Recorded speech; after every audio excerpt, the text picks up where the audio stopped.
네, 수강생 여러분 안녕하십니까? 쿼크에서 빅뱅까지 3주차 강의입니다.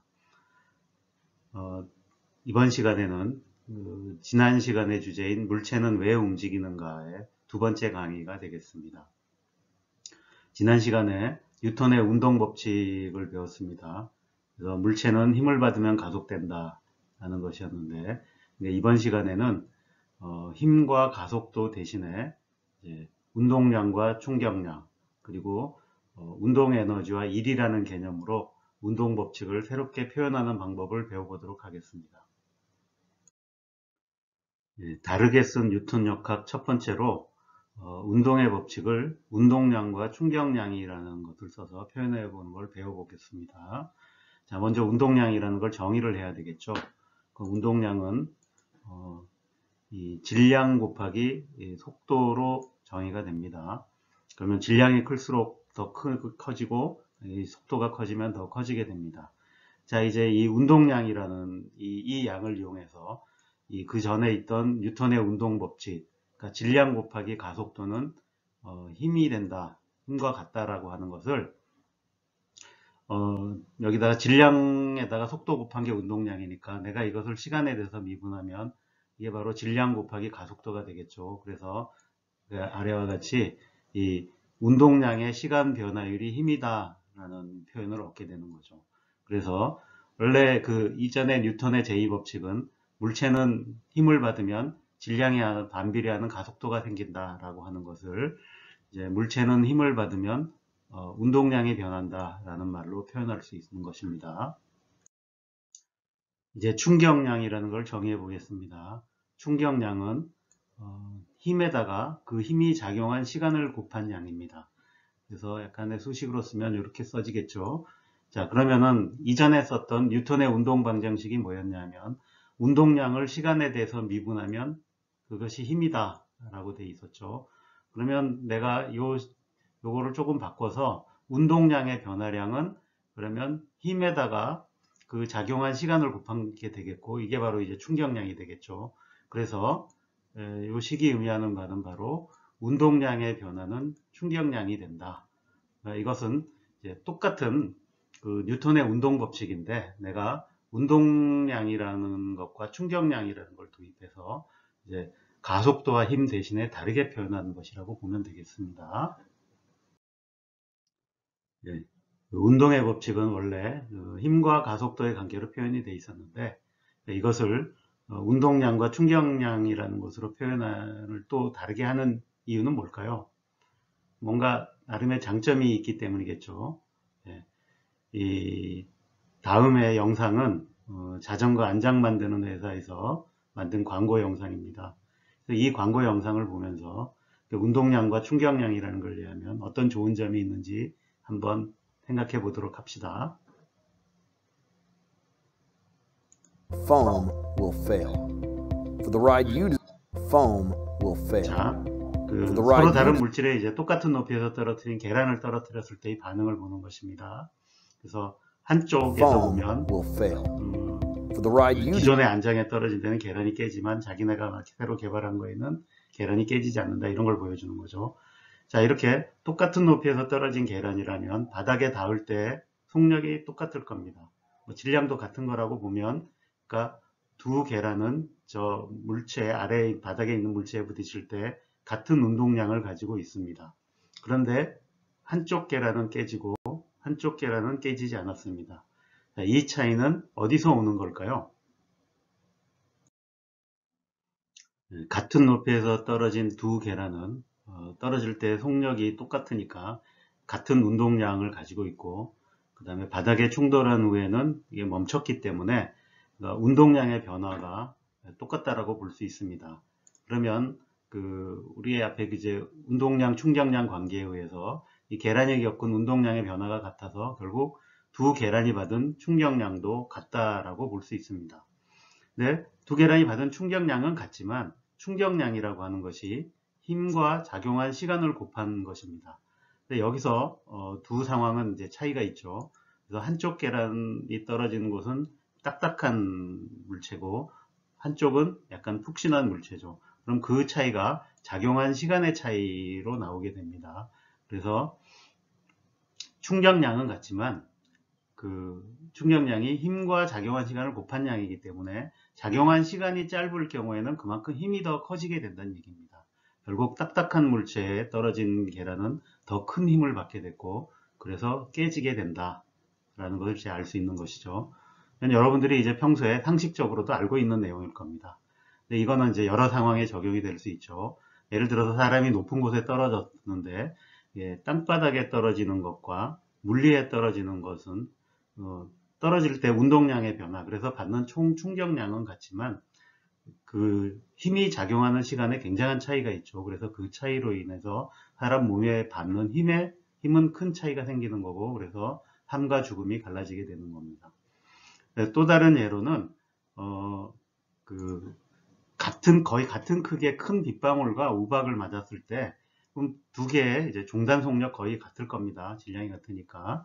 그렇지만 내가 그거를 이제 머리에 맞았을 때 충격은 우박이 훨씬 더 크겠죠. 왜냐하면 우박은 딱딱해서 이 충격을 가하는 시간이 굉장히 짧고 그래서 더 큰 힘을 가하게 된다라는 것입니다. 네, 운동량과 충격량으로 뉴턴의 운동 법칙을 표현할 수 있다는 걸 배웠으니까 이제 운동량 보존 법칙이라는 걸 이제 배워보도록 하겠습니다. 먼저 이 운동량 보존 법칙이라고 하는 것은 물체가 여러 개가 있는 개에 이제 적용됐을 때 주로 유용한 결과를 줍니다. 그래서 물체가 이렇게 여러 개 있는 게 아까 같이 이렇게 예를 들어 계란이 물체에 부딪힐 때도 계란과 물체라는 두 개의 이제 이 물체로 이루어진 개죠. 그럼 이 개에서 작용하는 힘은 이 외력과 내력으로 이제 구별을 할 수가 있습니다. 그러니까 외력은 밖에서 가해지는 힘이고 내력은 그 안에 있는 물체들끼리 이제 주고받는 힘이라는 뜻입니다.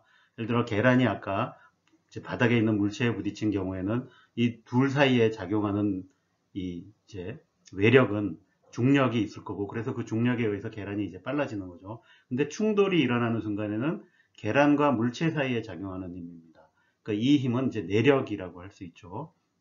근데 이 내력은 전에 이제 우리가 그 뉴턴의 제3법칙 배울 때 작용 반작용의 법칙이라는 걸 배웠죠.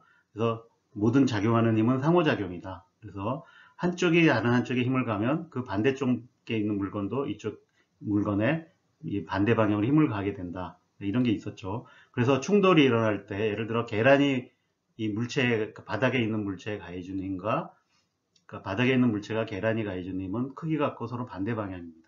따라서 이런 내력은 다 합치게 되면 항상 총합은 0이 되게 되어 있습니다. 근데 내가 이 개 전체의 운동량을 생각해 보면 내가 여기다가 뉴턴의 제2법칙, 그러니까 운동량의 변화량이 충격량과 같다라는 걸 해보면 그러니까 외력은 작용하지 않고 순전히 이렇게 충돌이 일어나는 경우 같이 내력만 적용한다면 그 내력의 합은 항상 0이고 그래서 그것들에 의해서 가해지는 총 충격량은 0입니다. 그러니까 그 얘기는 결국 이 두 물체 아니면 뭐 여러 물체로 이어진 개의 그 총 운동량이라고 하는 것은 외력이 가해지지 않으면 바뀌지 않는다라는 것이죠. 그래서 이거를 이제 운동량 보존 법칙이라고 합니다. 이 운동량 보존 법칙은 특히 이제 충돌과 같이 여러 물체가 이게 서로 상호작용할 때 아주 유용한 이제 법칙이 됩니다. 이것을 약간 응용해서 이제 회전 운동이 일어나는 경우에는 비슷하게 이제 운동량 대신에 각운동량이 보존된다는 각운동량 보존 법칙도 있습니다. 내력에 의해서는 총 운동량이 변하지 않는다라는 것을 보여주는 좋은 예로 불꽃놀이를 들 수 있겠습니다. 그 불꽃놀이 그 화약을 이렇게 쏘아 올리면 올라가서 포물선을 그리면서 올라가겠죠 이제.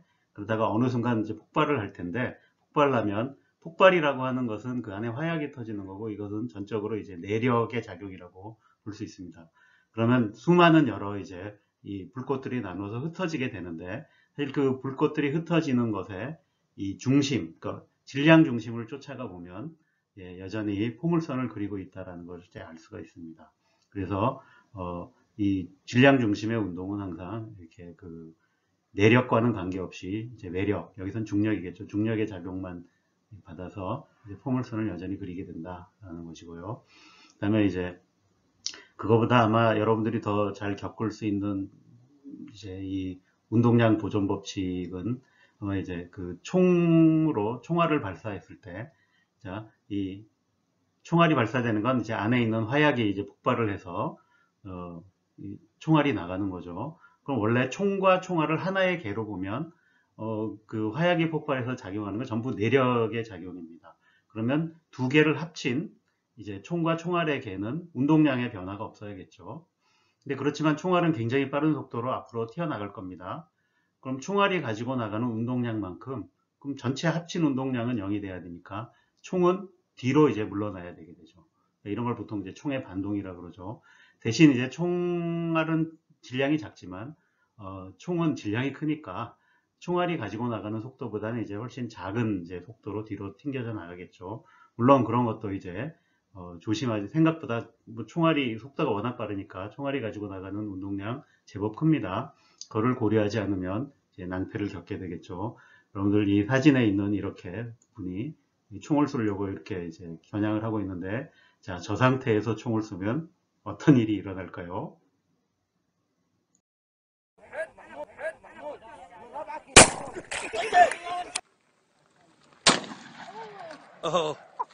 Put your elbow up.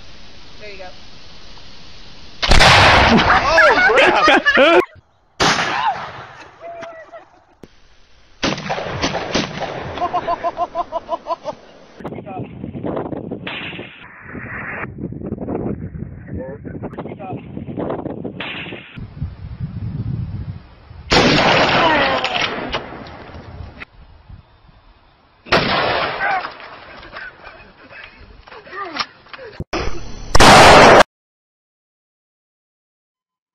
잘 보셨죠, 여러분? 네, 물리학을 잘 알아두는 것이 여러분들의 생명을 지키는데 얼마나 중요한지 배우셨을 겁니다.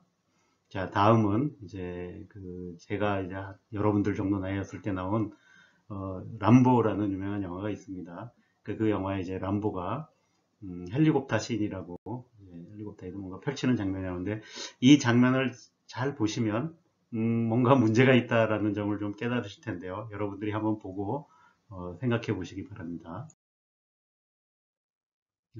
헬리콥터 안에서 로켓포를 쏘는 용감한 람보에게 무슨 문제가 생길까요? 예, 여러분들 스스로 한번 답을 내보시기 바랍니다. 이것은 이제 과제로 출제를 하도록 하겠습니다.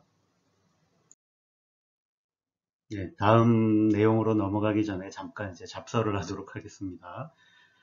제가 이제 한국 속담 중에 가장 싫어하는 속담이 있는데, 이게 이제 무난돌이 정 만든다입니다. 이게 좀 한국 사회는 이렇게 좀 뾰족뾰족 튀어나오고 뭔가 이 튀는 사람들을 굉장히 싫어하죠. 예. 그러니까 그런 거와 더불어서 이렇게 이 다양성을 존중하는 의식이 좀 이제 부족하다는 느낌을 받을 때가 많습니다.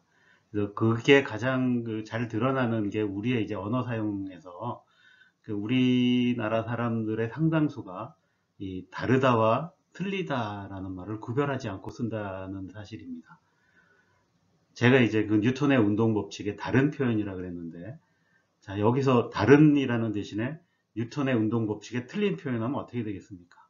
완전히 의미가 다르죠. 예.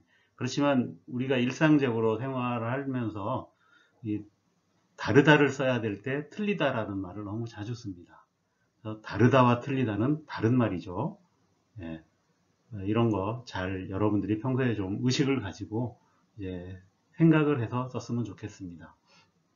다른 것은 틀린 것이 아닙니다. 여러분, 다양성을 존중하고 키우도록 합시다. 자, 이제 뉴턴의 운동 법칙을 일과 에너지라는 개념으로 표현하는 법을 배워보도록 합시다. 자, 이제 뉴턴의 운동 법칙에 따르면 물체의 변화를 주려면 힘을 가해야 되죠. 그래서 힘을 가하면 가속이 된다. 그러니까 결국 속도가 변한다라는 뜻이죠. 근데 우리가 이제 일상적으로 보면 물체의 변화를 주려면 일을 해준다라고 생각할 수도 있겠죠. 예. 일상적인 용어의 일인데, 자, 이것을 이제 물리적인 용어로 한번 옮겨서 저거를 한번 표현해 보도록 하겠습니다. 네, 물리학에서 일은 힘 곱하기 힘의 방향으로 이동한 거리로 정의가 됩니다. 자, 그러니까 내가 어떤 물체를 힘을 줘서 예를 들어서 어느 일정 거리를 끌고 갔다 그러면 그 힘하고 그 힘의 방향으로 끌고 갔으니까 그 거리를 곱한 게 이제 1이 되는 거죠. 우리가 일상적으로 생각하는 그 1하고 뭐 비슷한 개념일 수도 있습니다.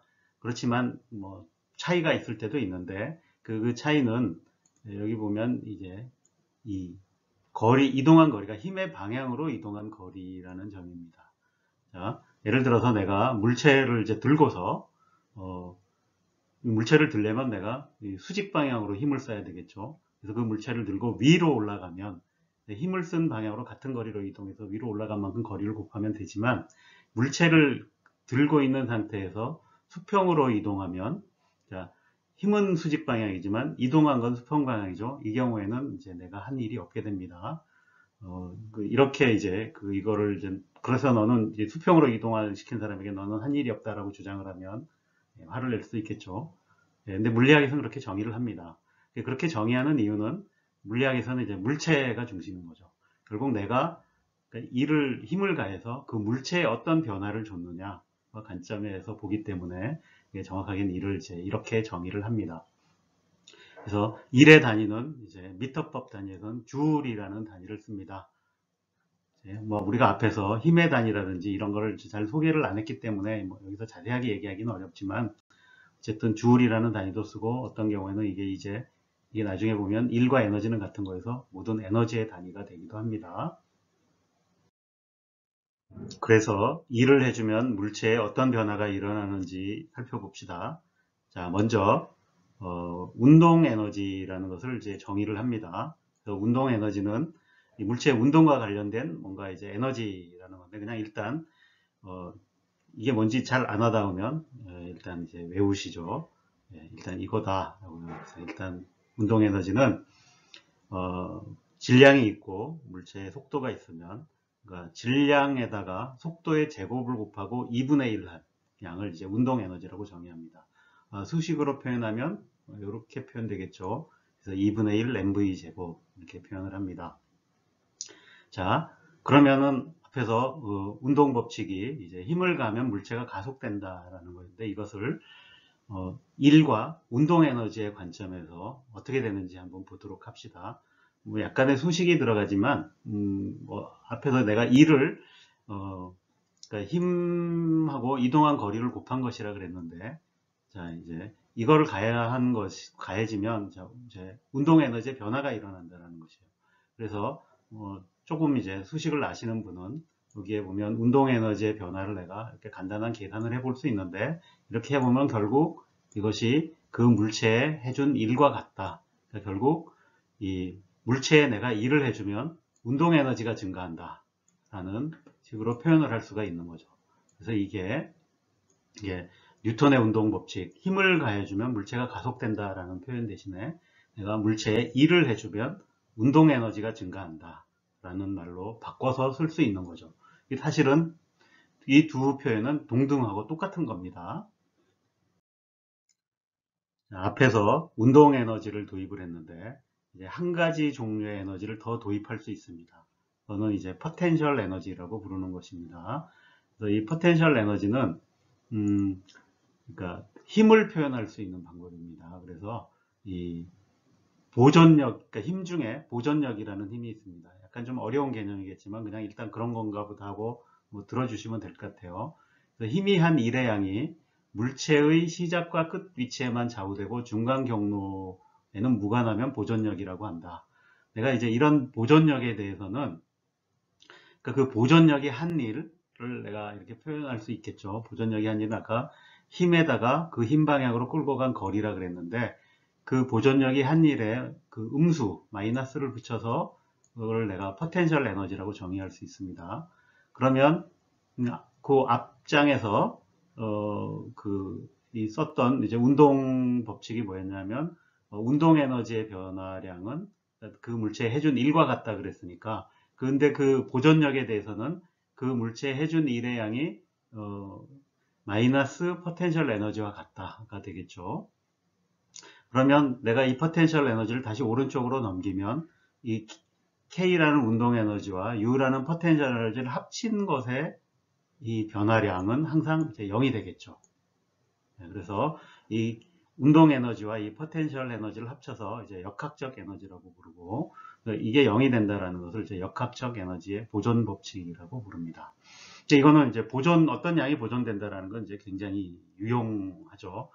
자, 여기서 이제 예를 하나 들어보면, 이게 롤러코스터 이제 그림이 있는데, 내가 여기서 지금 이제 어떤 속도 V를 가지고 출발한다 그러면, 이 롤러코스터를 따라가면서 속도가 계속 변하겠죠. 이렇게 쭉 가면서 변할 텐데, 각 위치에서 속도가 얼마나 될 것이냐, 그러니까 이런 거를 물어보면, 이거를 내가 뉴턴의 운동 방정식, 그러니까 힘을 받으면 가속된다라는 걸 이용해서 이 문제를 풀려고 하면 굉장히 어렵습니다.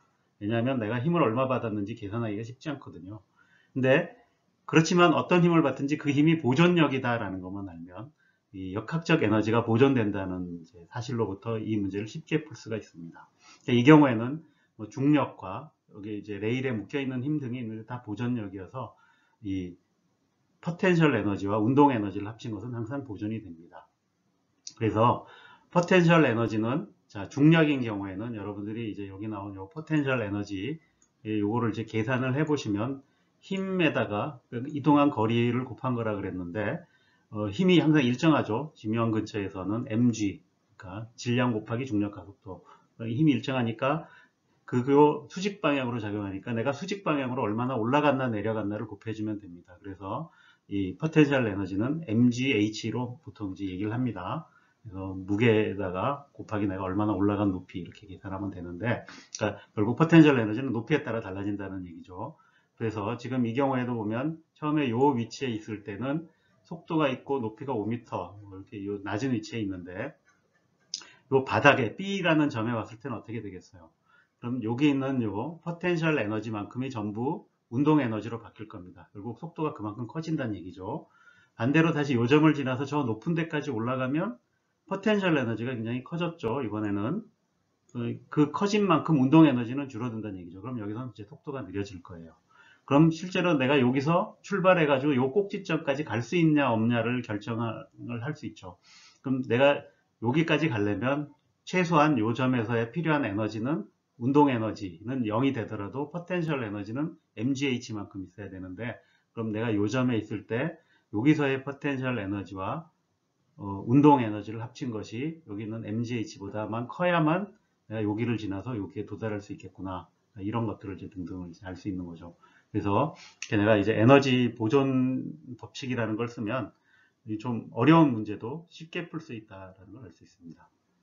그럼 이제 물론 이거는 이제 보존력에 대해서만 이제 성립을 합니다.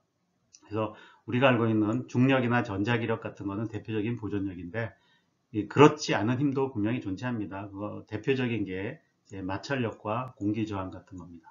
이렇게 마찰력이나 공기저항이 작용하면 역학적 에너지가 보존이 되지 않습니다. 물론 이제 나중에 보면 이 에너지라는 개념이 물리학에서 굉장히 이제 중요한 개념이고 지금 와서 보면 가장 중요한 개념 중에 하나죠. 그래서 그리고 저 에너지는 항상 보존된다라는 이제 에너지 보존 법칙은 자연의 큰 법칙으로 이제 등장을 합니다. 이렇게 비보존력이 작용할 경우에는 역학적 에너지는 보존이 되지 않지만 나중에 보면 이제 우리가 열 에너지라는 것까지 도입하면 이런 비보존력이 작용하면 열이 발생하게 되고 그것까지 다 포함하면 결국 이제 총 에너지는 다시 보존된다라는 이제 좀 확장된 이제 에너지 보존 법칙을 이제 얘기하게 될 겁니다. 그러니까 이 역학적 에너지에서 나중에 이제 뭐 굉장히 확장됩니다. 그래서 뭐 열 에너지 지금 얘기했고 그래도 다양한 형태의 에너지가 존재하는데 이렇게 에너지가 서로 변환될 수는 있지만 총량은 보존된다라는 건 이제 여전히 유효한 자연의 큰 법칙의 하나로 이제 받아들여지고 있습니다.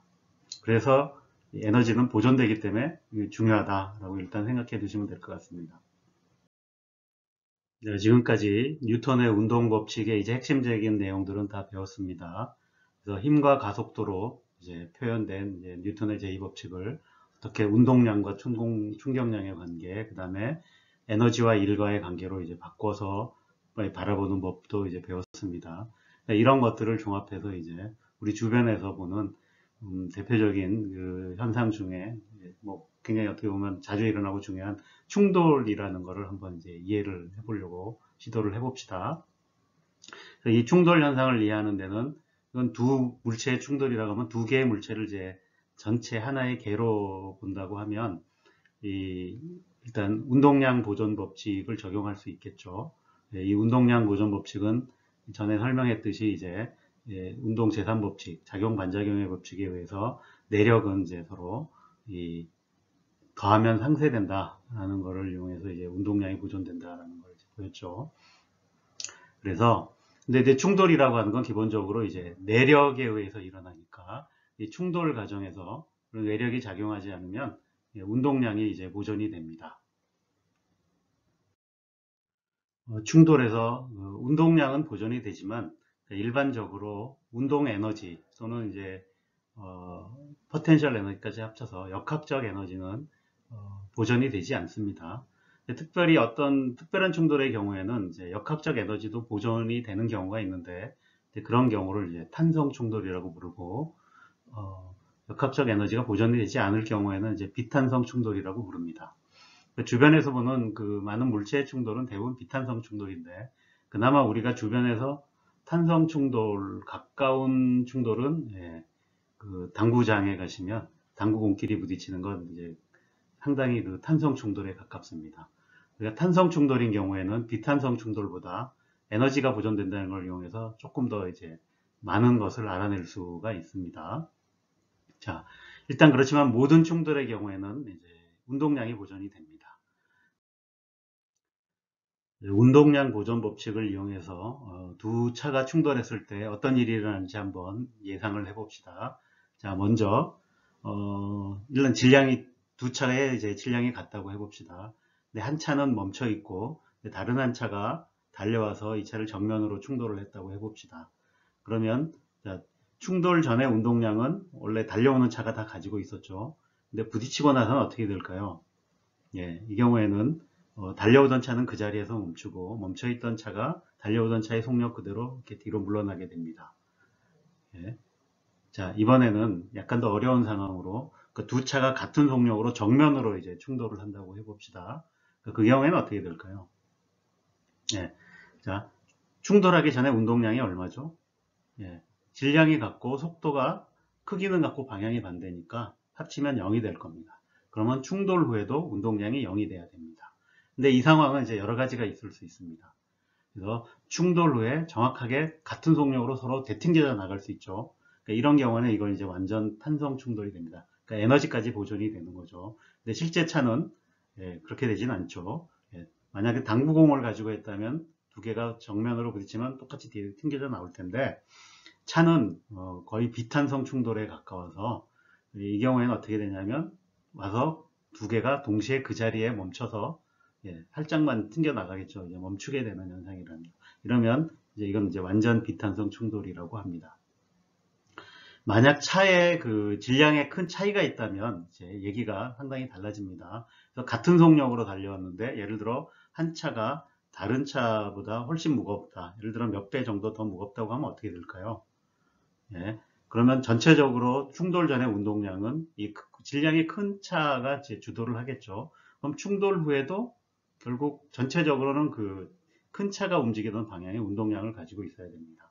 결국 그러면 작은 차는 크게 튕겨져 나갈 가능성이 많죠. 그래서 이 큰 차는 이제 조금 속력을 잃고 작은 차는 되튕겨서 크게 이제 멀리 나가게 된다. 그러면 이제 훨씬 작은 차가 충격을 많이 받겠죠, 이제. 이런 이유로 이제 교통사고 날 거에 대비해서 크고 무거운 차를 몰아야 된다고 생각하시는 분들이 있어요.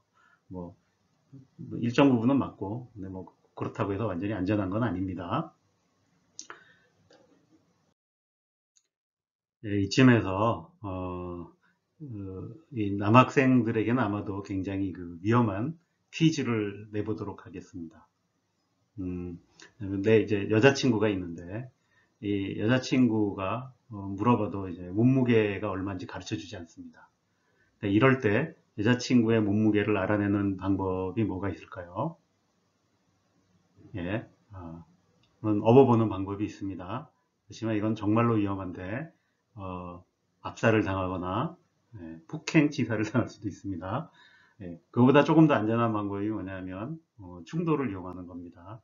아까 자동차 충돌할 때 약간 설명이 있었죠. 그래서 여러분들이 여자친구가 서 있을 때 살짝 달려가서 여자친구하고 그 충돌을 살짝 해보는 겁니다. 자, 그럴 때 만약에 이제 그 충돌과 동시에 내가 여자친구 쪽으로 다 쏠려서, 내가 달려가던 쪽으로 다 쏠려서 넘어진다.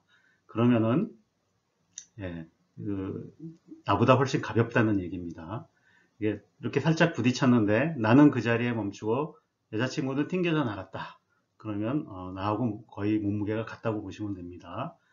예, 근데 내가 가서 부딪혔는데 여자친구는 별로 움직임이 없는데 내가 튕겨져 나왔다. 예, 그러면은 나보다 훨씬 무거운 겁니다.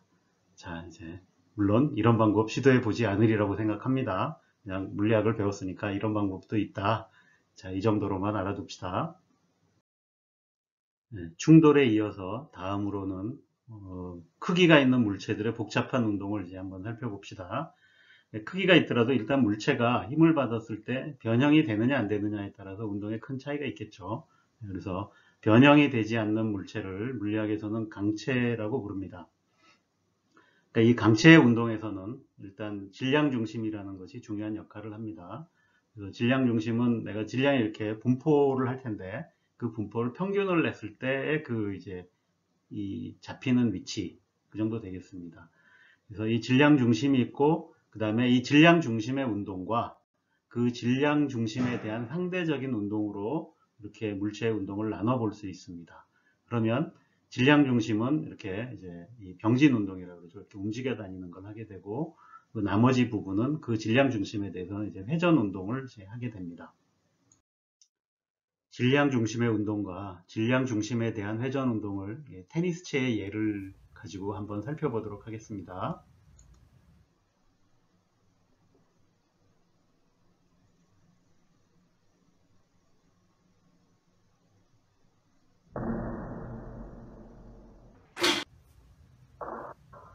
예, 테니스채의 운동 복잡해 보이죠? 자, 이번에는 그 테니스채의 운동을 그 손잡이 끝이 어떻게 움직이나를 한번 이제 봅시다.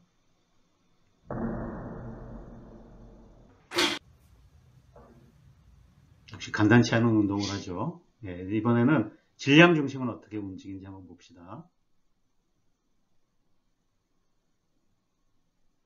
예, 질량 중심은 그냥 받은 외력, 중력에 의해서 포물선 운동한다라는 것을 알 수 있죠. 자, 이번에는 그래서 질량 중심에 대해서 상대적인 테니스채의 운동을 이제 한번 살펴보도록 합시다. 자, 이게 질량 중심을 따라가면서 보면은 예, 테니스채는 저렇게 회전을 하고 있구나 하는 걸 이제 알 수 있습니다.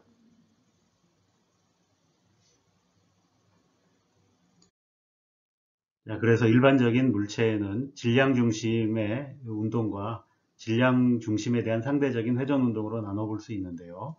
이 경우에는 그 운동 에너지도 그래서 질량 중심의 병진 운동 에너지와 그다음에 질량 중심에 대한 회전 운동 에너지로 나눠지게 됩니다. 그래서 이제 분산이 일어나는 거죠. 네, 근데 이것을 잘 드러내주는 이제 재미있는 경우가 여기 이제 소개되어 있는데 이거는 뭐냐면 이제 콜라 캔을 가지고 이 그림에서 보듯이 이렇게 빗면에서 굴리는 거를 합니다. 근데 이 콜라 중에 하나는 이제 그냥 얼려서 냉동시킨 콜라고 하나는 얼리지 않은 콜라예요. 그거를 두 개를 동시에 놓고 굴린다면 둘 중에 어느 것이 먼저 굴러 내려올까요? 자, 이런 거 궁금한 거 생기면 실제로 해보는 학생들이 있습니다. 훌륭한 정신입니다. 자, 이렇게 실제로 빗면에서 굴려보는데 그 뒤쪽에 있는 콜라가 얼린 것이고 앞쪽에 있는 것이 얼리지 않은 것입니다. 자, 어느 게 먼저 굴러 내려올까요? 여러분 배팅을 해봅시다.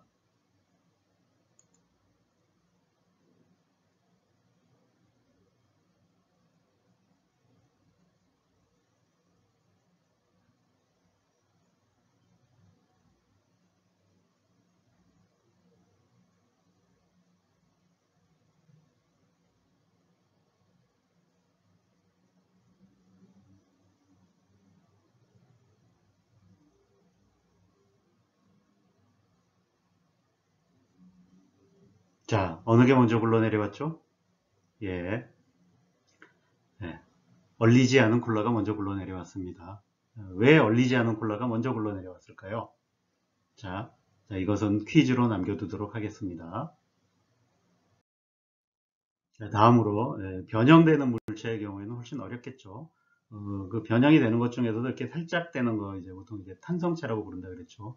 이 경우에는 거의 강체하고 비슷해서 강체 운동에다가 얘네들이 이제 이 진동을 할 수 있으니까 이렇게 진동 운동이 더해지는 게 되겠습니다. 근데 이 상황보다 훨씬 어려운 경우는 이제 유체인 경우인데 이 경우에는 훨씬 어려워서 또 이제 따로 뭐 심각하게 이걸 배워야 됩니다. 그래서 이 유체에 관련된 이제 가장 중요한 그 방정식이 나비어 스토크이케이션이라는 게 있는데 이런 걸 통해서 이제 열심히 이제 기계공학과 같은 데서는 유체역학을 많이 배우죠.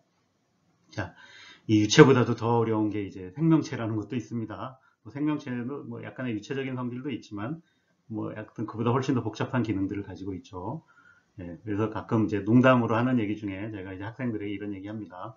그래서 처음에 물리학과 들어오면 여러분들의 그 믿음을 한번 봐야 된다고. 그래서 모든 물체는 던지면 포물선 운동을 하느냐? 라고 이제 학생들에게 물어봅니다. 학생들이 대부분 그렇다라고 이제 대답을 하죠. 예, 그래서 직접 해봤느냐? 라고 물어보죠. 그래서 여러분들이 만약에 비둘기를 잡아서 집어 던지면 얘가 포물선으로 날아가더냐? 라고 물어보죠. 예, 그럴 리가 없겠죠. 왜 그럴까요? 왜 얘네들은 물리법칙을 안 따르는 걸까요? 예, 그런 건 아닐 거고 훨씬 더 복잡한 구조를 가지고 있고 그 다음에 이제 심지어 이런 그 공기의 저항이 중요하다 그랬는데 이렇게 자기를 제어할 수 있는 생명체 같은 경우에는 공기를 이용해서 자기의 에너지를 써서 완전히 운동을 바꿀 수도 있다. 그러니까 그런 거는 우리가 이제 보통 물리학에서 잘 못 다루는 거죠. 그렇지만 앞으로 언젠가 저런 것도 다룰 수 있기를 바라봅니다. 이제 주제를 바꿔서 우리가 그 운동의 법칙을 배우면서 맨 처음에 제기했던 의문, 그래서 과연 우리의 좌표계는 관성계인가, 이걸 한번 다뤄보도록 하겠습니다.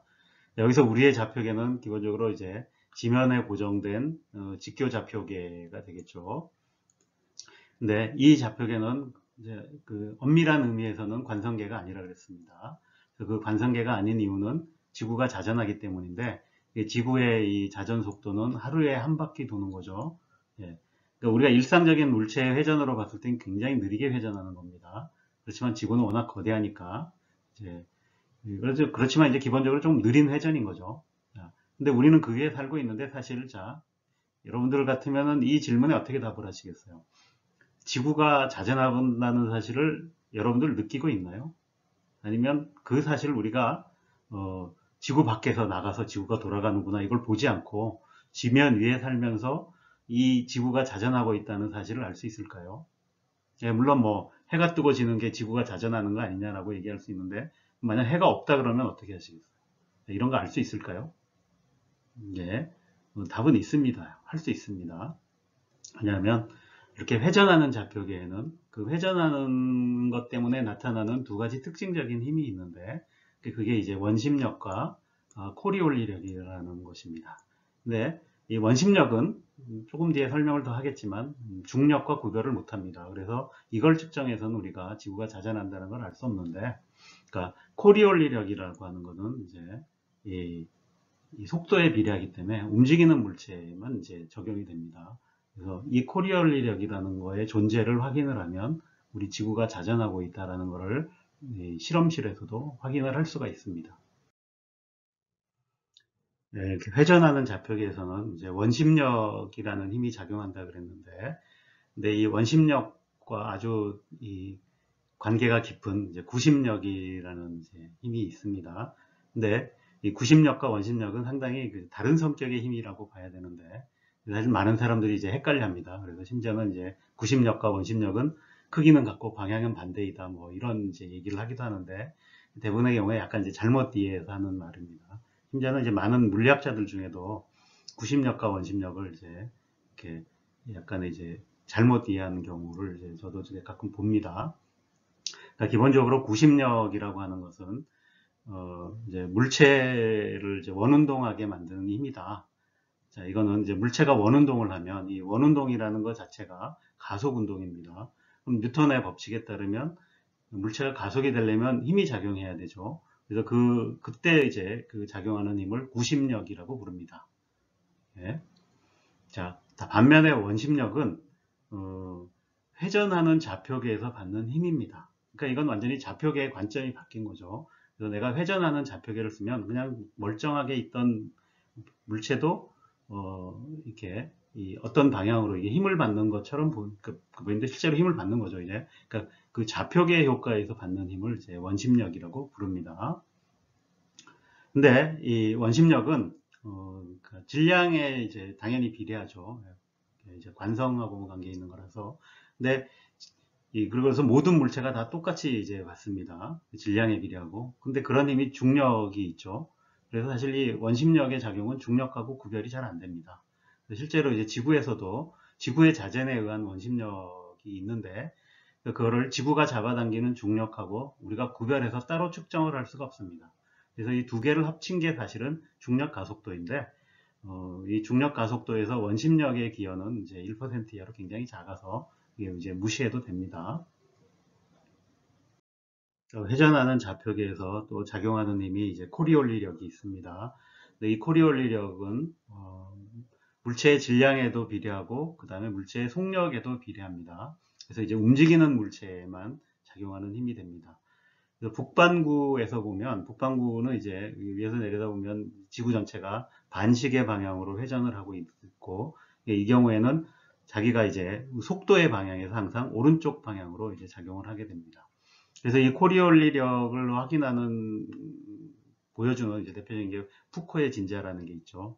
내가 이렇게 긴 줄에다가 진자를 매달아서 진동을 시키면 이 진자가 계속 이렇게 왔다 갔다 하는데 그 왔다 갔다 하는 면이 지구의 자전 때문에 서서히 돌아갑니다. 그래서 이걸 통해 이제 확인할 수 있죠. 네, 여러분 그 파리에 혹시 가면 판테온이라는 그 이제 관광지가 있는데 거기 가시면 그 커다란 이 푸코 진자를 만들어 놓고 이제 시간까지 다 표시를 해서 이 시간 되면 여기 지나간다 이렇게 돌아가는 걸 이제 보여주는 게 있습니다. 그 다음에 이 코리올리력은 큰 게 이제 작게 우리가 평소에서 일상에서는 잘 모르는 힘이지만 지구의 대기에 이제 그 순환에는 상당히 영향을 미쳐서 예를 들어서 항상 이제 그 적도에서 그 이제 30도 그 지방에는 이제 적도에서 위로 공기가 올라가니까 이 위도 30도에서 적도 방향으로 부는 바람이 있죠. 그 다음에 그 위에는 다시 또 이제 30도에서도 북쪽으로 60도 방향으로 부는 바람도 있고 이렇게 부는 바람들은 다 이제 이 동쪽이나 서쪽으로 내 방향에 따라서 이렇게 이제 흘려가게 되죠. 그래서 여러분들이 들어본 이제 편서풍이나 무역풍 같은 이제 이런 바람이 형성되는 겁니다. 그 다음에 태풍 같은 경우에도 태풍이 저기압 쪽으로 몰려들 때 이제 이 코리올리력에 이제 힘을 받아서 이 방향이 조금 휘어지게 되죠. 그래서 이렇게 소용돌이 형태로 바람이 일어난다. 라는 걸 이제 이렇게 여러분 아마 들어봤을 거라고 생각합니다. 자, 코리올리력이 왜 작용하는지 한번 이해를 해봅시다. 자, 여러분들 이렇게 이 회전 원판이 있다고 쳐봐요. 이렇게 이 오메가의 속도로 이렇게 이제 회전을 한다고 했을 때 내가 이렇게 안쪽에 있는 물체를 바깥쪽으로 내가 집어 던졌다고 해봅시다. 그러면은 자, 내가 일단 집어 던졌으니까 얘는 관성의 법칙을 따라 이렇게 밖으로 나갈 겁니다. 근데 이게 가는 동안에도 얘가 원래 여기 요 위치에 있을 때는 이렇게 회전을 하고 있었죠. 근데 요 바깥에서도 똑같이 회전을 하려면 어떻게 돼야 될까요? 얘는 같이 돌아가려면 훨씬 회전 속도가 커야 되겠죠. 그렇지만 내가 던졌을 때에는 이쪽 나가는 방향뿐만 아니라 이렇게 회전하는 방향으로도 속도가 있는데 그 속도가 바깥으로 나가는 거에 비해서 훨씬 작겠죠. 그러면 내가 이 공이 이제 바깥으로 나가면 나갈수록 어떻게 되냐면 이 그대로 따라가는 거에 비해서 회전하는 속력이 작기 때문에 실제적으로 이렇게 옆으로 휘어지는 것처럼 나타나게 됩니다. 그래서 자 이제 이 나가는 방향에서 오른쪽으로 이제 휘어지는 것처럼 보이는 거죠. 내가 만약 이제 바깥에서 관측을 한다면 이 공은 그냥 이렇게 이 일정한 속력으로 쭉 가는 걸 텐데 내가 회전하는 좌표계에서 보면 이렇게 이제 보인다라는 것입니다. 다음 영상을 통해서 코리올리 힘이 왜 그리고 어떻게 작용하는지 이해해 보도록 합시다.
우리가 회전하는 좌표계를 쓰면 코리올리력이 작용한다는 사실을 이제 잘 아셨겠죠. 그 다음 주제로는 우리가 또 처음에 운동의 법칙 설명할 때 이제 힘이라는 것이 이제 어떻게 정의되는가를 했는데, 과연 그 힘이 자연계에는 어떤 것이 힘이 존재하는가, 그러니까 이런 거는 따로 연구를 해야 된다 그랬죠. 그래서 이 시간에는 간단하게 자연계에 어떤 힘이 있는지를 이제 알아보도록 하겠습니다. 그래서 우리가 지금까지 그 중력뿐만이 아니라 그다음에 물체에 작용하는 수직력, 마찰력 이런 것들을 살펴봤는데, 사실 그 근본적인 힘은 전자기력이라고 했죠. 그래서 이렇게 자연에 존재하는 힘의 근원이 무엇인가 이렇게 계속 파고 들어가 보면, 그리고 현재까지 알려진 것은 이제 4개의 근본적인 힘으로 요약이 됩니다. 그래서 그 4개의 힘을 이렇게 둘로 나눠봤습니다. 하나는 보이는 힘. 보이는 힘에는 이제 중력과 전자기력이 있고요. 보이지 않는 힘에는 강력과 양력이 있습니다. 보이는 힘이라는 건 이제 우리 주변 생활하면서 이걸 느끼면서 산다는 거죠. 여러분들 중력, 여러분들 몸무게를 통해서 다 느낄 거고, 우리가 살아가는 모든 힘은, 생활은 이제 전자기력에 의존한다라는 걸 이제 얘기를 했었죠. 근데 이 보이지 않는 힘은 이게 우리가 평소 일상에서 이제 모른다는 얘기죠. 이런 게 존재는 하는데 여러분들의 일상생활에서는 이걸 이제 거의 경험할 일이 없다. 이제 근데 이 강력은 핵 안에서만 작용하고, 양력도 그 핵 안에 있는 안에서만 이제 작용하는 힘들이라 그렇습니다. 그러니까 이것들이 왜 일상에선 드러나지 않는가라는 거는 이제 여러분 뒤에 이제 소립자 물리학을 다룰 때 그때 자세히 설명을 해드리도록 하겠습니다. 근데 이런 힘들의 또 중요한 역할 중에 하나는 이렇게 물질을 묶어서 이렇게 덩어리를 만들어 준다는 데 있습니다. 그 위에 4가지 힘 중에 강력은 쿼크들을 묶어서 양성자, 중성자를 만들고, 다시 양성자, 중성자는 이제 원자 핵을 만들게 됩니다. 그 다음에 전자기력은 이 원자 핵과 전자를 묶어서 원자를 만들죠. 그리고 이 원자가 이제 우리 대부분의 물질들의 기본적인 구성 요소인 거죠. 그 다음에 중력은 이런 이제 그 전자기력이 뭉쳐서 만든 원자들에 대한 물질이 있는데, 그 물체들을 크게 묶어서 행성을 만들고 별을 만들고 은하 이런 것들을 이제 만들고, 또한 이제 여러분들을 이제 지구에 묶어주는 역할도 하고 있는 거죠. 아직까지는 이제 양력의 경우에는 이제 물질을 묶어주는 효과는 없는 것으로 이제 알려져 있습니다. 그러니까 이상으로 이렇게 4가지 이제 근본적인 힘에 대해서 이제 간단하게 설명을 드렸는데, 좀 더 자세한 설명은 뒤에 이제 이 소립자를 다루는 부분에서 다루도록 하겠습니다.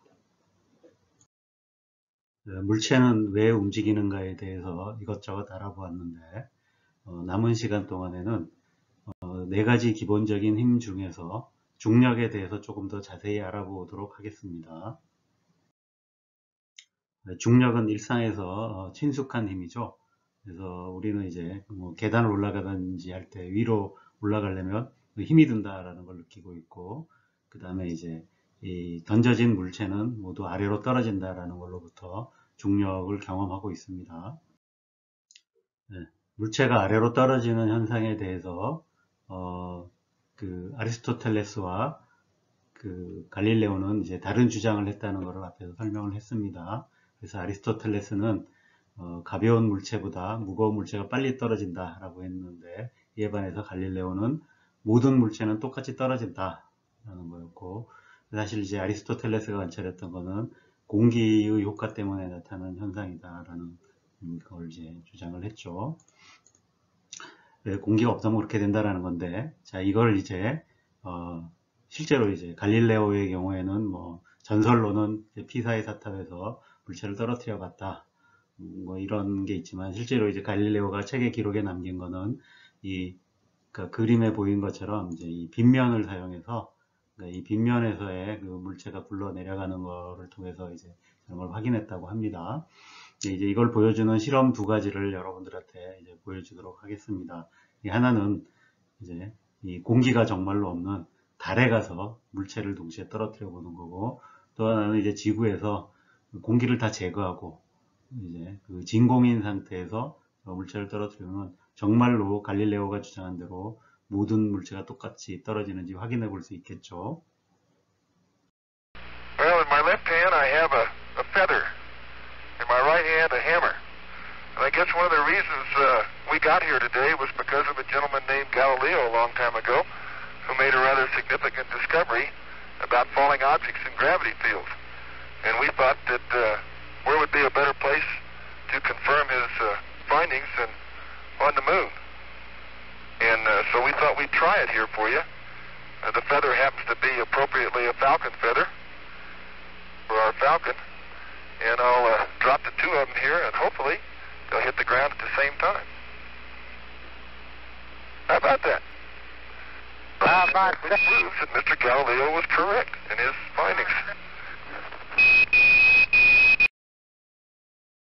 네, 공기가 없는 달에서는 해머하고 깃털이 동시에 떨어진다라는 것을 눈으로 확인하셨죠.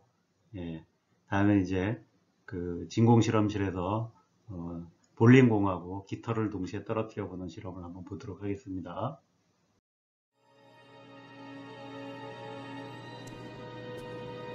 This is NASA's Space Power Facility near Cleveland, Ohio, and it is the world's biggest vacuum chamber. It's used to test spacecraft in the conditions of outer space, and it does that by pumping out the 30 tons of air in this chamber until there are about 2 grams left. And it's kind of got an eccentric construction, which is part of its history. It was built in the 1960s as a nuclear test facility to test nuclear propulsion systems, and that meant that they built it out of aluminium to make the radiation easier to deal with. Aluminium is not the best thing, the strongest material to build a vacuum chamber out of. So they built an outer concrete skin, which is part radiation shielding and part an external pressure vessel, so that this thing can take the force that's present on the outside when it's pumped out to the conditions of outer space.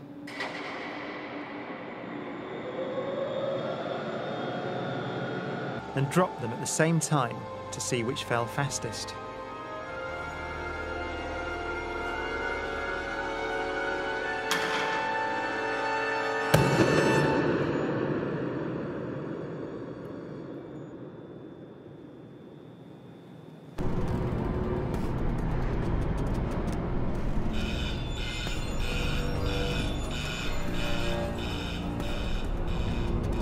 It takes. Exactly. Exactly. They came down exactly the same. Wow. Look. That's right there. Look at how they hit right there. Exactly. You're back on the side. Exactly the same. Feathers don't move, nothing. Look at that. That's just. Isaac Newton would say that the ball and the feather fall because there's a force pulling them down. Gravity. But Einstein imagined the scene very differently. The happiest thought of his life was this. The reason the bowling ball and the feather fall together is because they're not falling. They're standing still. There is no force acting on them at all. They weren't.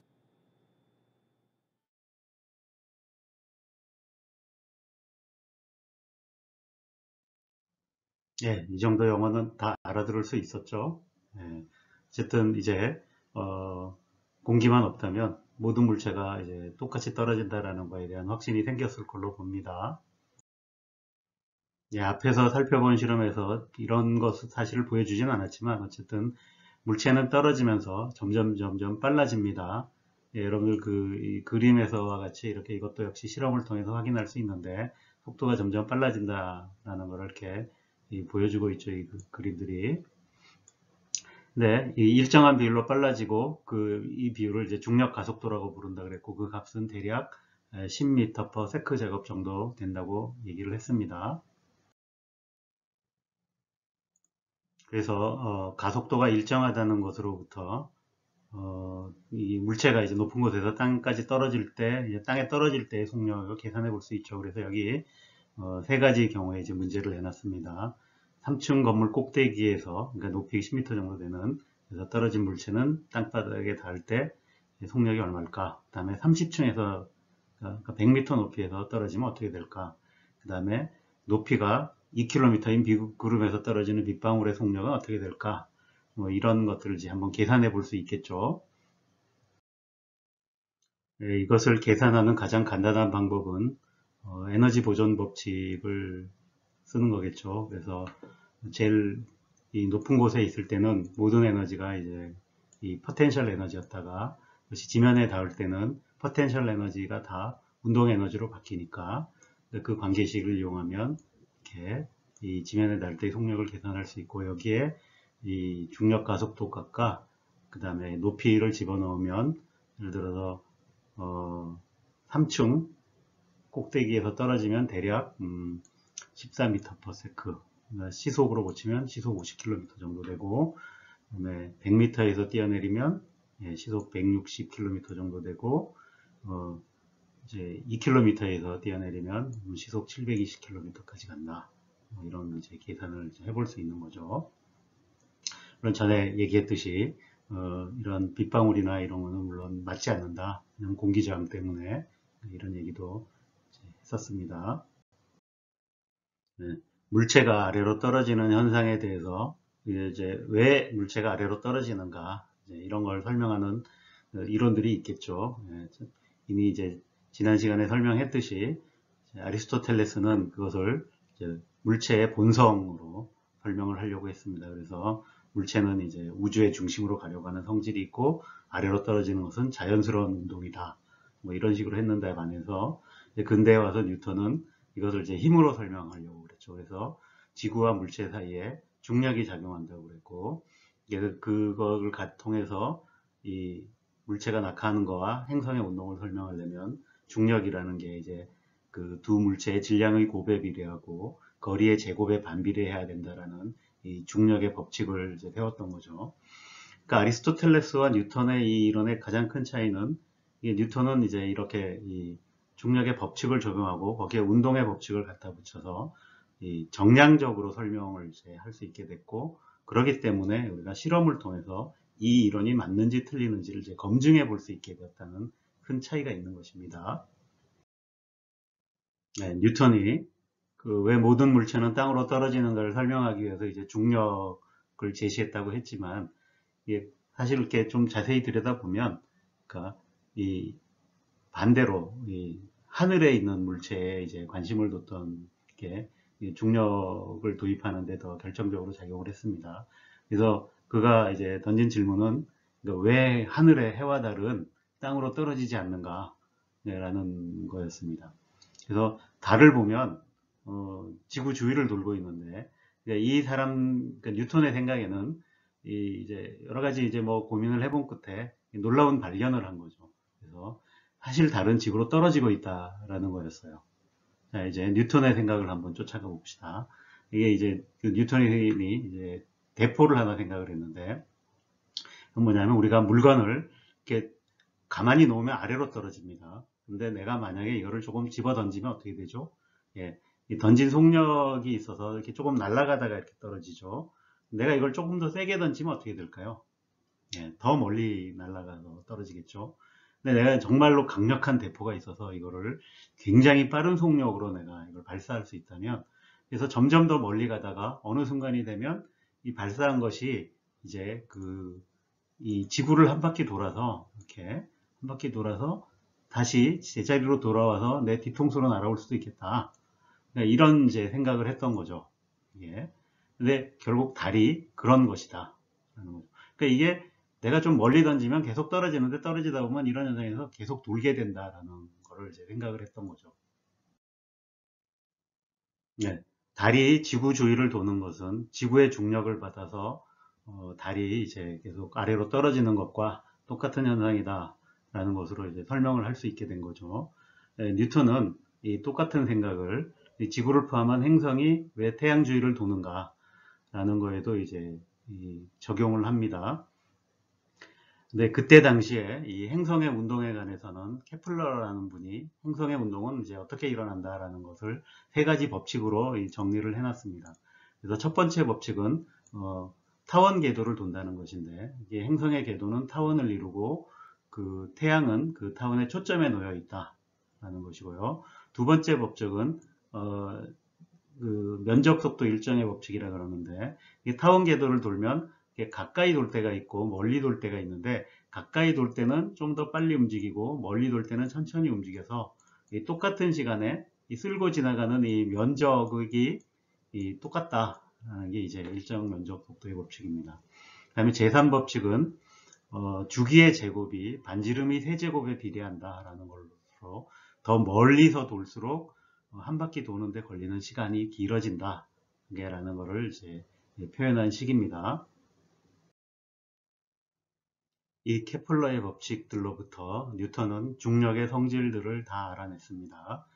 우선 첫 번째로 이렇게 타원 궤도를 돈다라고 하는 것은 이 행성이 이제 타원 운동을 하는 것인데, 타원 운동은 원 운동과 마찬가지로 이제 가속 운동이고, 이 가속 운동을 하려면 이제 힘이 작용해야죠.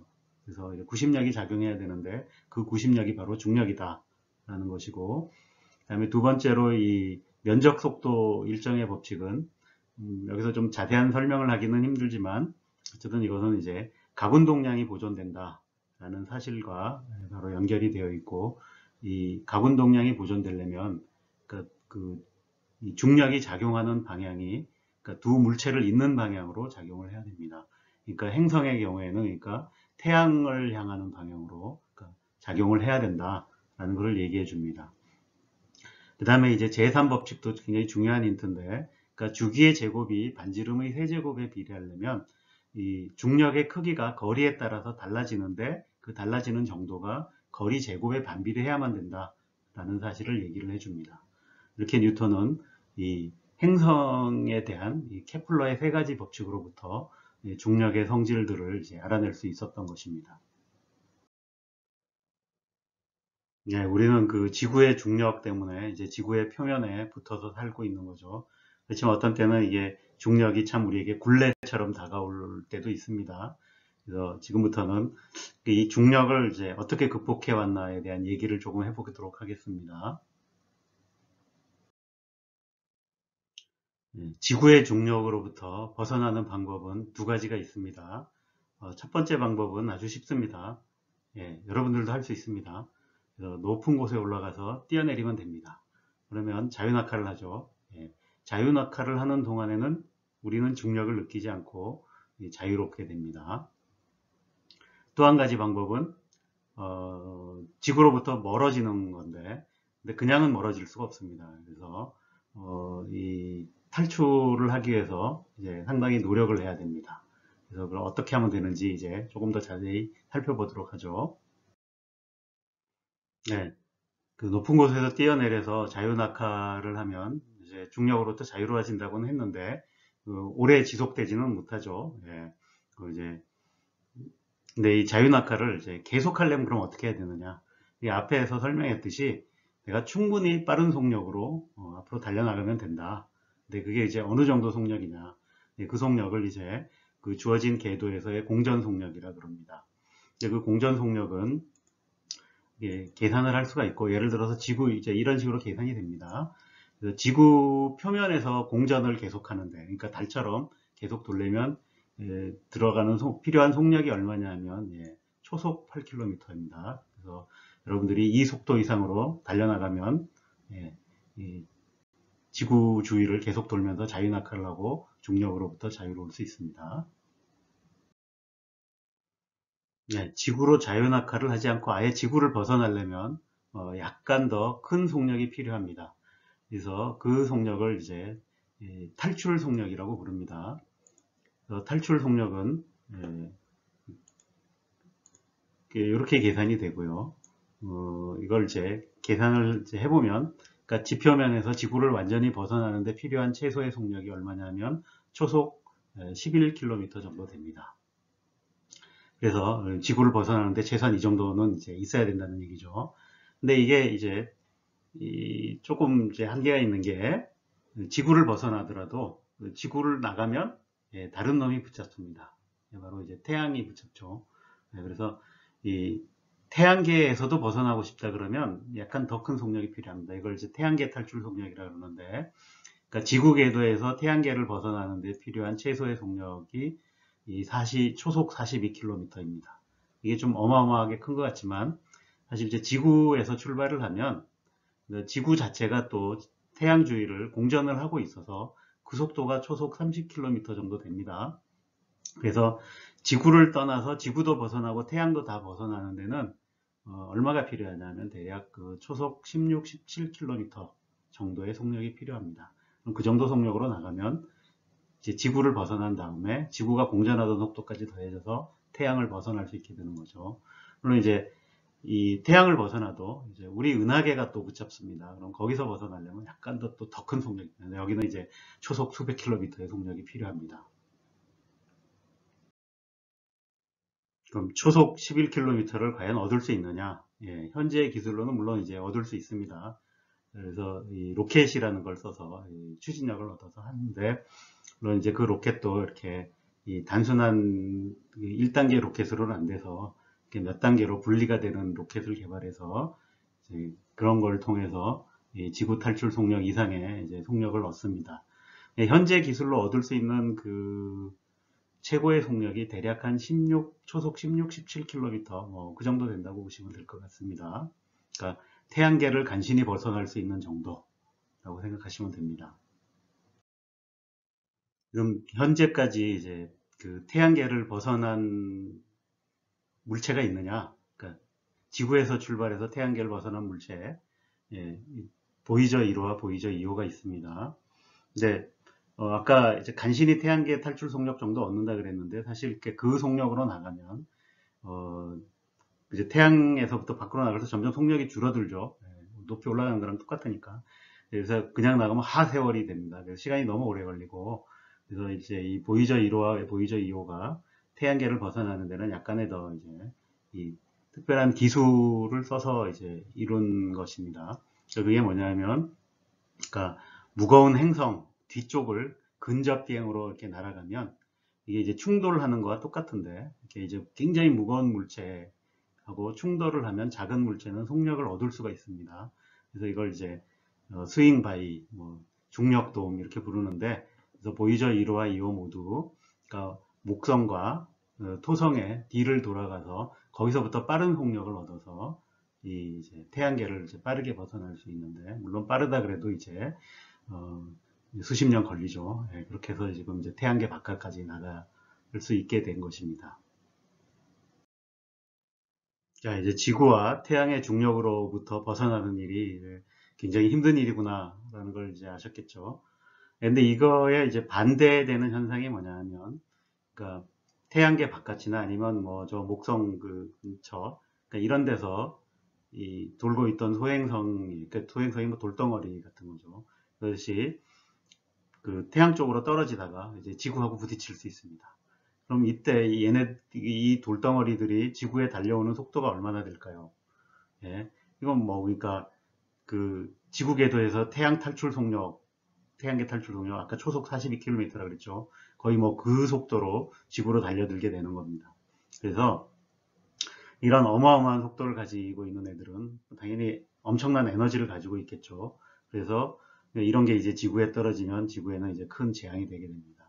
그래서 실제로 지금으로부터 6,600만 년 전에 백악기 말에 이제 이 공룡이 다 멸종을 했는데, 그 멸종한 원인이 정말 거대한 이 소행성이 하나 떨어져서 그때 이제 엄청난 그 충격 효과로 이 기후 변화가 오고 그래서 그것 때문에 이제 공룡이 멸망했다. 이제 이런 얘기가 이제 지금 정설이 되어 있죠. 그래서 그냥 간단한 예로 이 반지름이 1km에 질량 돌덩어리라고 생각하고, 이런 소행성이 이제 지구로 날라왔다라고 하면은 운동 에너지가 얼마나 된다 이렇게 계산을 해보면 좀 계산이 들어가지만 히로시마 원자 폭탄 에너지의 300배 정도 되는 에너지, 정말로 큰 충격을 줄 수 있겠죠. 예, 이런 일이 일어날 수 있다라는 걸 이제 얘기하고 있습니다. 아까 중력으로부터 자유로워지는 방법 중에 하나로 이제 자유낙하를 하면 된다 그랬는데, 사람들은 참 이런 것도 즐겨보려고 노력을 하죠. 그래서 이 번지 점프 같은 게 잠깐이나마 이제 이 중력으로부터 자유를 누려보는 거죠. 또 한 가지 방법은 이제 비행기에서 뛰어내리는 스카이다이빙이죠. 물론 스카이다이빙도 이 종단 속력에 도달하기 전까지만 이제 자유를 누릴 수 있고, 종단 속력에 도달하면 그때부터는 그 중력만큼의 이제 바람에 공기 저항을 받는 거죠. 그래서 자유롭지 못하게 됩니다. 그래서 이거를 조금 더 제대로 지켜보자는 사람들은 상품으로 파는 게 있습니다. 그게 뭐냐면 여기 있는 그 제로지라는 회사가 있어서 돈 내시면 한 30분인가 이렇게 정도 이렇게 그 자유 낙하 시간을 이제 즐기게 해준다고 합니다. 근데 원래 이게 이제 이 회사가 그 우주 비행사들 이제 훈련 같은 거 담당하던 사람들이 나가서 차린 회사인데, 그래서 이 비행기 타고 가서 이렇게 이런 식으로 포물선을 그려서 이렇게 처음에 가속을 해서 이제 올라가다가 어느 고도에 도달하면 이제 엔진을 끕니다. 엔진을 끄면 그때부터 포물선을 그리면 이렇게 자유 낙하를 하죠.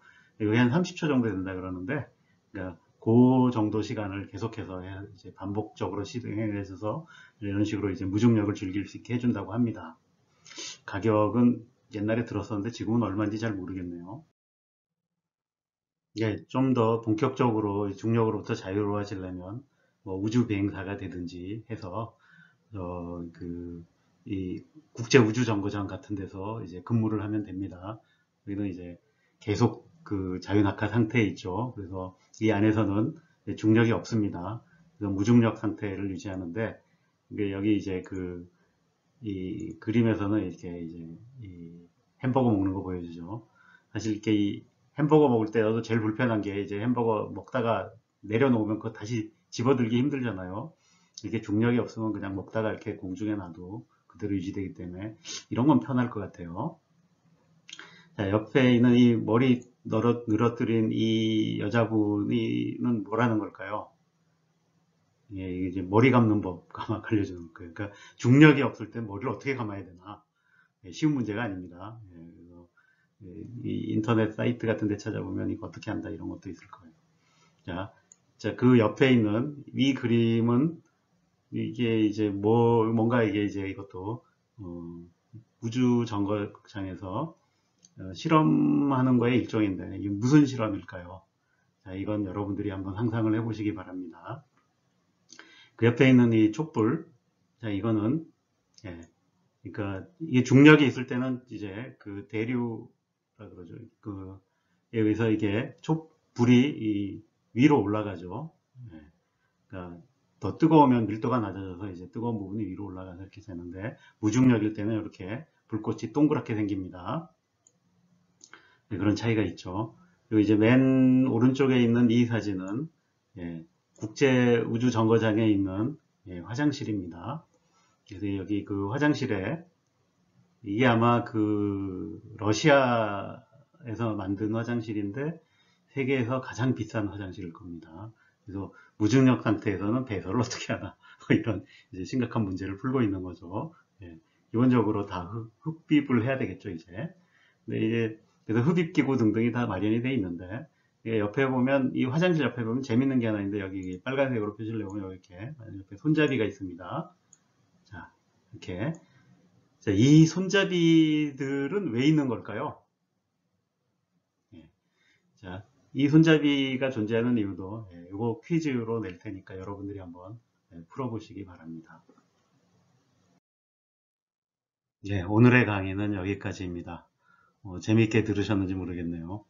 혹시 이렇게 듣다가 잘 이렇게 이해가 안 가는 부분이 있거나 하면은 그 블랙보드 질문 게시판에 올려주세요. 그러면은 보고서 적절한 답변을 해드리도록 하겠습니다. 자, 다음 시간에는 이제 우리 오늘 중력을 했는데 이 전자기력에 대해서 좀 더 알아보는 이제 수업을 하도록 하겠습니다. 다음 시간에 보죠.